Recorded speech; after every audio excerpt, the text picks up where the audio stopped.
Halo teman-teman sekalian, saya Dr. Darmawan kembali lagi bersama Anda. Saya dokter spesialis kedokteran jiwa atau yang biasa dikenal sebagai psikiater. Banyak yang tanya sama saya, sebetulnya pasien atau orang yang kayak bagaimana sih yang berobat ke psikiater?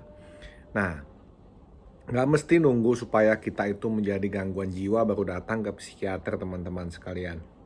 Karena sebetulnya banyak sekali orang-orang yang memang kadang-kadang nggak inline antara pikiran, perasaan, dan perilakunya. Sebagai contoh, semua tahu kalau merokok itu berbahaya. Itu tingkat pikiran. Tapi perasaan sama perilakunya dia tidak bisa mengendalikan dirinya untuk tidak merokok. Contoh yang lain, orang-orang yang agak-agak setengah itu banyak. Contohnya gini, apalagi di zaman COVID kayak gini, saya nggak bisa olahraga katanya. Dulu dia bayar ikut nge-gym. Ya, sebulan misalnya 500.000. Tetapi dia kalau di gym jalan di tempat, treadmill lah, bersepeda di tempat, sepeda statik, bayar lagi. Kalau lagi treadmill bisa setengah jam dia lari di tempat.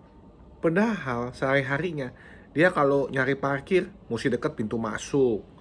Kalau misalkan cari jalan sedikit ke halte bus nggak mau, jalan ke tempat busway nggak mau, capek kalau jalan, naik tangga penyeberangan capek.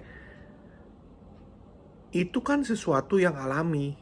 Kalau 1-2 lantai naiknya lift, nggak mau naik tangga.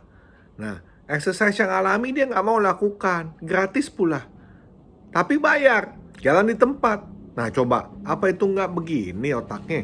Nggak begitu masuk ke dalam, nggak rasional. Jadi banyak hal-hal ya yang memang perlu modifikasi perilaku. Contoh lain lagi misalnya, masalah kebiasaan makan. Nah, udah tahu kalau makan kebanyakan karbohidrat itu bisa bikin gemuk, sedangkan tubuhnya udah obes. Nah kan gampang sebetulnya.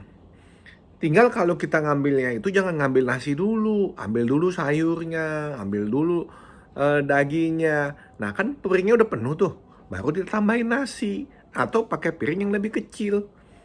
Nah modifikasi perilaku itu konteksnya masuk ke dalam semua gangguan penyakit.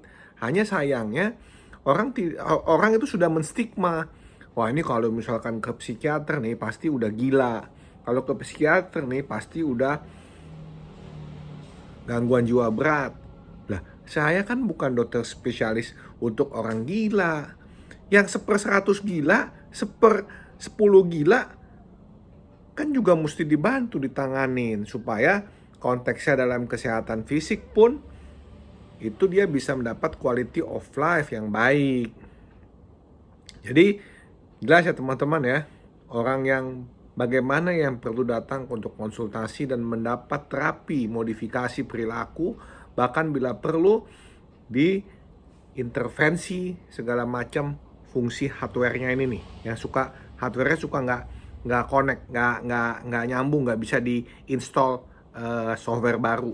Ya, otaknya ini mau diinstal yang baru, perilaku yang baru, tapi otaknya nggak mau kerja, nggak mau ngikutin, otomatis thinkingnya kesana melulu, jadinya kacau ya. Jadi sekali lagi, dokter spesialis kedokteran jiwa atau psikiater bukan hanya untuk orang gangguan jiwa berat. Salam sehat jiwa.